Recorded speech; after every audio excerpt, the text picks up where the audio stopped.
Podcast Cidade Verde. Ei, passa pra dentro! É uma expressão muito comum no Nordeste. É quando os filhos estão na rua e os pais querem que eles entrem para dentro de casa. Agora imagina telas pintadas à mão, com cores quentes, em cenas que te faz entender o significado do ditado "passa pra dentro". Essas e outras ideias criativas de levar um costume ou um lugar para dentro de uma moldura é de um artista plástico piauiense. Eu, na verdade, não tenho nome, eu tenho 3 sobrenomes, né? Avelar, Amorim e Lima, onde eu tenho muito orgulho, né? Foi minha mãe que me batizou, a Avelar, em homenagem a Dom Avelar Brandão Vilela, também foi um grande homem, assim, para religiosidade católica. Eu sou natural de Miguel Alves, aqui do Piauí, né? E a cidade beira do Rio Parnaíba. E cresci em volta de arte, né, de uma maneira mais peculiar, porque meu pai, né, é artista, é fotógrafo, músico, e foi de onde eu herdei o DNA, né, da arte, né. Eu não segui o caminho da música, ele é músico também, né, mas fui para as artes visuais. E hoje eu sou professor da Universidade Federal do Piauí, o qual tenho muito orgulho, né. E tem um grupo de teatro aqui em Teresina, que é o Grupo Mosaico de Teatro. E eu sou Débora Radassi. Nesse segundo episódio do podcast Cena Cultural, vai rolar uma conversa cheia de cor, arte e identidade. Eu queria que começar falando, Avelar, sobre essa última exposição Passa Pra Dentro e sobre as sequências de telas representativas da cidade, como a exposição Teresina Reafeia, que são pinturas dos pontos conhecidos do centro de Teresina, né, como características de uma cidade suja. Um tempo depois, você lança outra exposição mostrando a cidade totalmente o oposto, bonita, bela e uma aparência de muita leveza.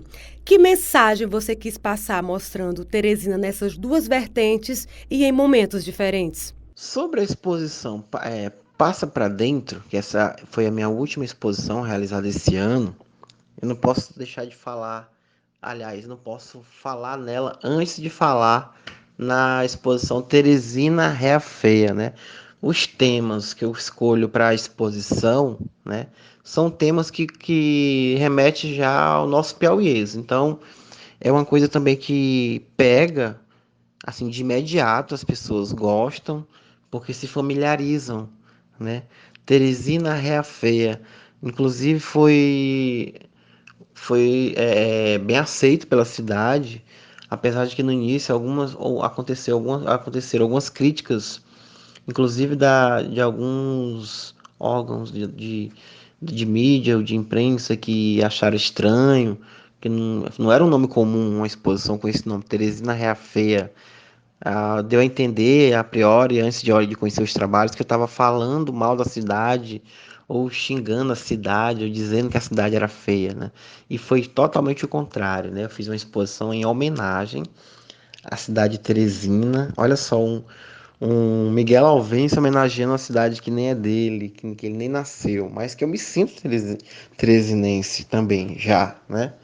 Eu me sinto já um cidadão aqui da cidade, eu acho que eu me apaixonei pela cidade de uma forma que eu tentei expressar pelas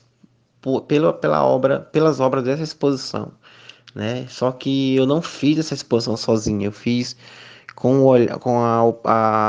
ao olhar de outras pessoas, via rede social. Eu fiz uma enquete no Facebook, perguntei para as pessoas quais eram os lugares que elas achavam feios na cidade, né? E veio assim uma chuva de dicas, né? Assim, nossa, o que que eu vou fazer com esses nomes, com esses lugares, né?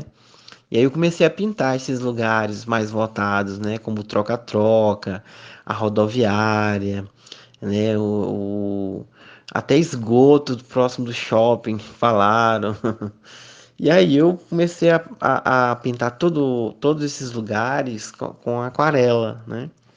A exposição foi uma exposição com 30 aquarelas, mas que o resultado, até hoje, as pessoas sempre comentam, sempre me abordam e perguntam, né, o que aconteceu com os trabalhos. Eu já comercializei mais da metade deles, alguns eu eu doei de presente para pessoas que me ajudaram. E tenho um grande carinho por esse trabalho, né? Que foi, na verdade, uma grande homenagem e, ao mesmo tempo, um ato político, né? Para um despertar para o olhar para a cidade, né? Que esses eram lugares feios, mas que nas pinturas eles estavam bonitos. Mas mesmo assim eles não deixavam de estarem feios, né? Por uma questão de necessidade de valorização mesmo, tanto do cidadão como dos órgãos públicos. Então, eu fiz a minha contribuição enquanto artista, né? Porque a arte também é política, né? Mas eu meio que dei um tapa de luvas, né? E aí depois eu fiz a Passa para Dentro, né? Outra exposição com o nome piauiês. O Passa para Dentro é um termo que a gente usa muito no interior. Tanto os pais com os filhos, menino, passa para dentro. Ou até mesmo com o cachorro, passa para dentro. Ouvi muito isso, né? E por que esse nome, né? Porque eu escolhi o tema, o foco principal, o fio condutor eram casas. Que casas? Casebres, casas de pau a pique, casinhas rurais mesmo, casinhas pobres do Nordeste, né? Aquelas casas sozinhas que você vê assim, num lugar bem deserto, e você indo para Parnaíba, você passa por uns trechos, você vê uma casinha sozinha lá no meio do mato, no meio do tempo, e você começa a viajar. Quem será que mora naquela casa? Você não vê ninguém lá fora?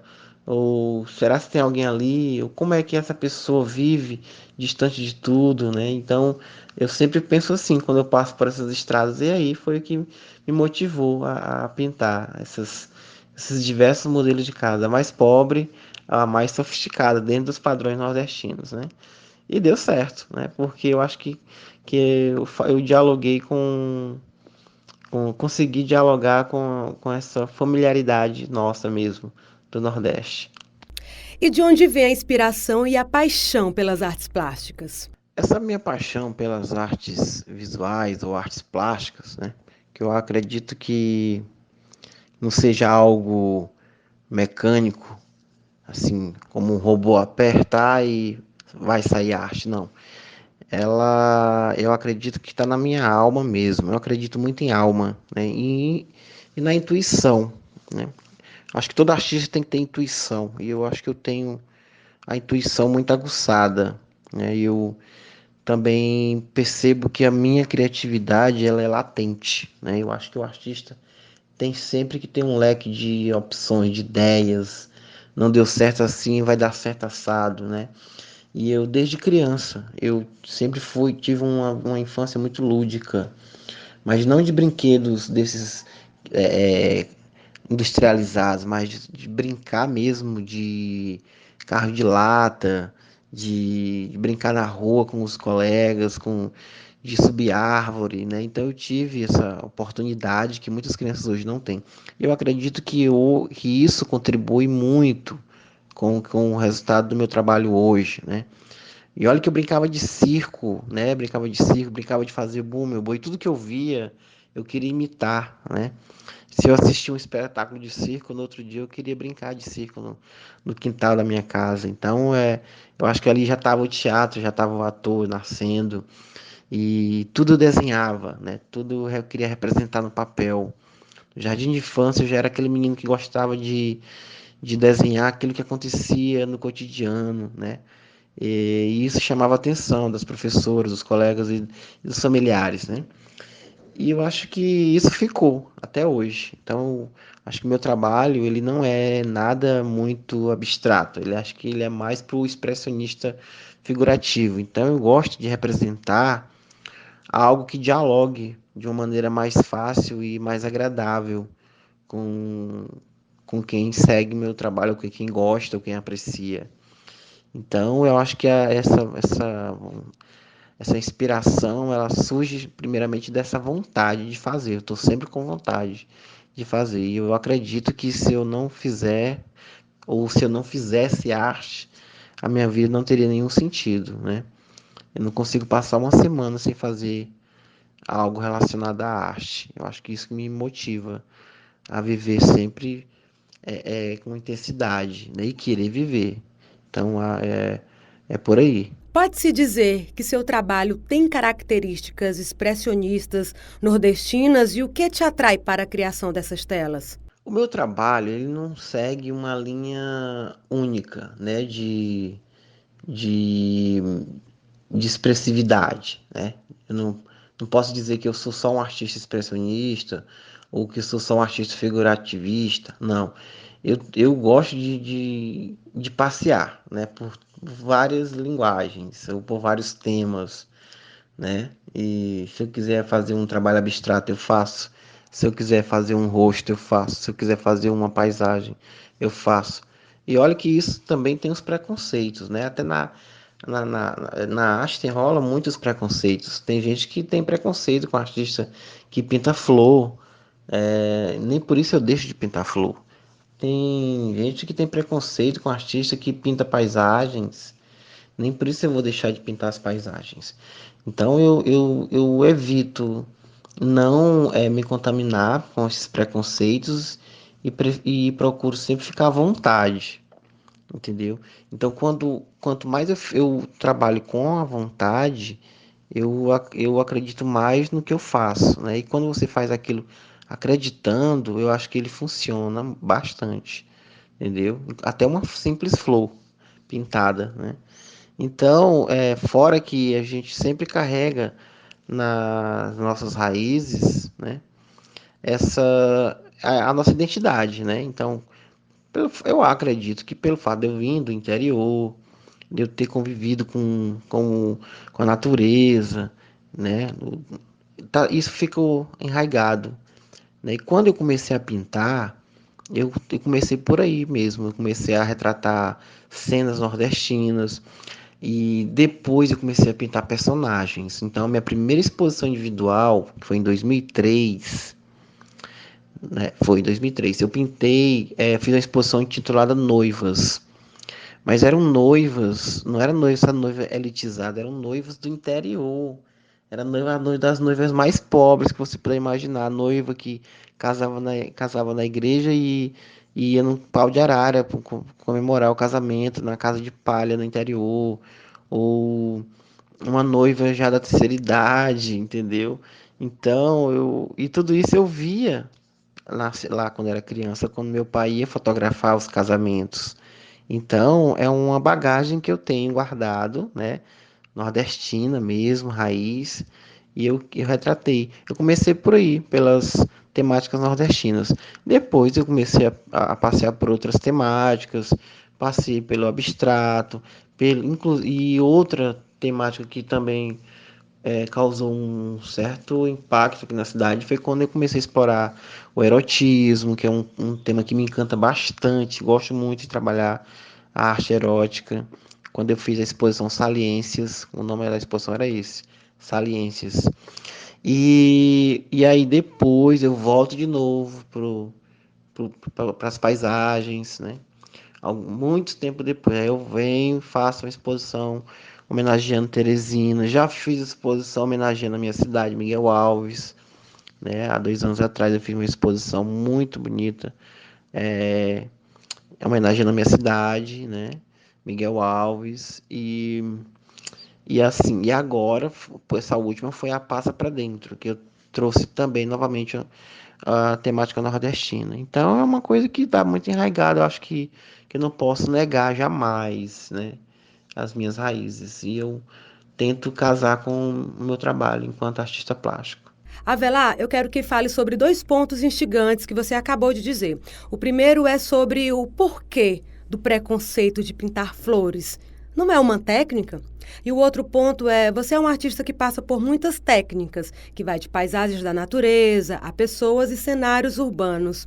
E a minha pergunta é, você considera essa versatilidade como uma característica única do artista plástico Avelar Amorim? Então, Débora, excelente pergunta.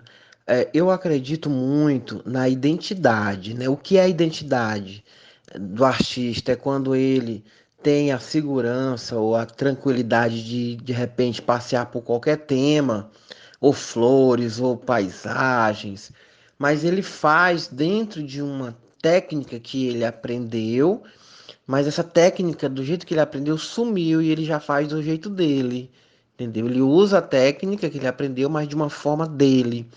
Então, isso possibilita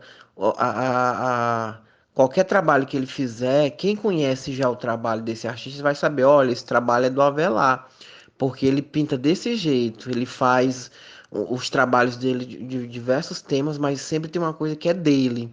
Isso é muito difícil da gente atingir. Hoje tenho a segurança de dizer que tenho já a minha identidade, né? Que eu não, apesar de eu trabalhar vários temas, mas eu sempre vou tá trabalhando de uma forma que é minha, própria minha, entendeu? Eu não me perco mais, porque quando a gente está aprendendo técnicas, a tendência é você se perder. E rola sim preconceito quando a gente pinta esses temas mais populares, né? Por incrível que pareça, inclusive entre os próprios artistas, né?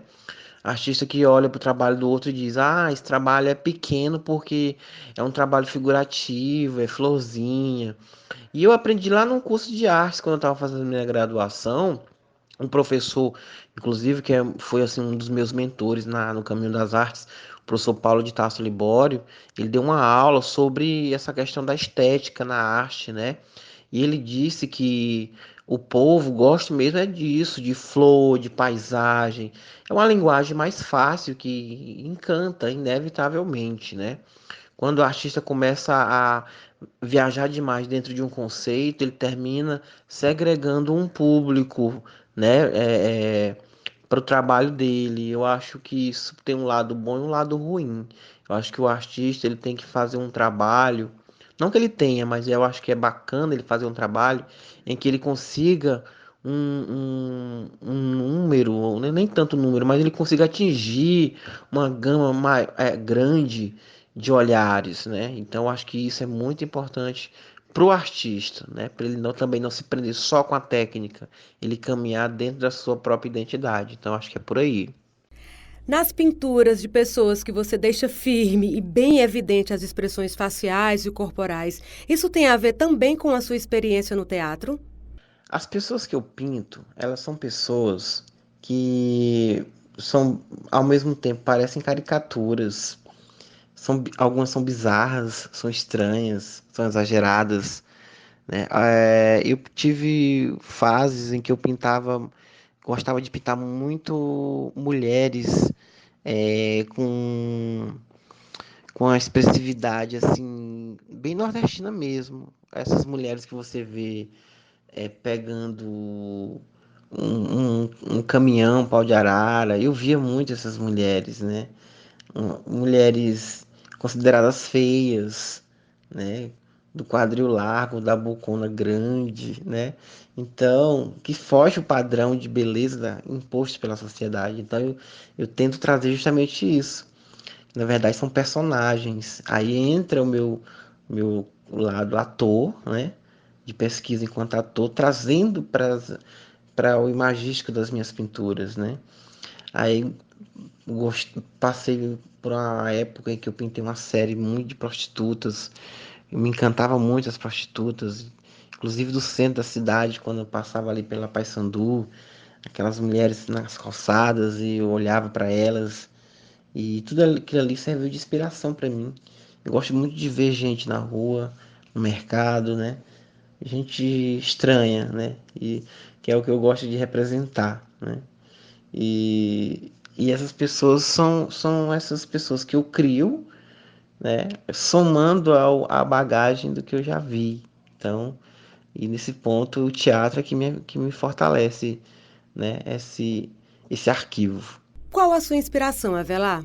Teresina em si, ela é um campo vasto de cores, de calor, de temperatura, de tanta coisa que a bagagem fica transbordando de opções para que isso sirva de inspiração, né? Então, Teresina me inspira. Acho que a cidade me inspira. Teresina também me inspira, viu? Bom, agora para finalizar nossa conversa, vamos para o quadro A Sua Dica. A sua dica. E esse é o momento em que nosso convidado indica aos ouvintes coisas que ele gosta, acha interessante e que as pessoas precisam conhecer. Diz aí, Avelar, qual é a sua dica preciosa? Bom, eu posso fechar ou encerrar esse nosso bate-papo, que é bem gostoso, é sempre muito bom falar de arte, dando alguma dica, né? Mas eu posso dizer assim, uma dica de artes plásticas, por exemplo, né?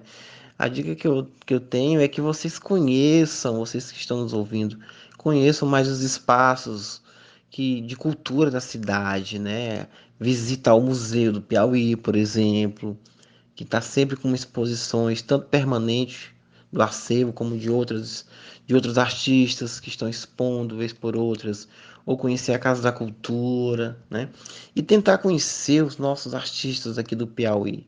Nós temos uma gama muito grande de artistas, mas artistas bons, artistas consagrados, uns que já se foram, como o mestre Afrânio Castelo Branco, que é o artista que eu tenho inspiração e que muitas pessoas que conhecem meu trabalho acham que eu tenho uma certa ligação com a obra dele. Não só eu, como outros artistas também têm do Afrânio, né? Então vamos conhecer o Afrânio, a pintura do Afrânio.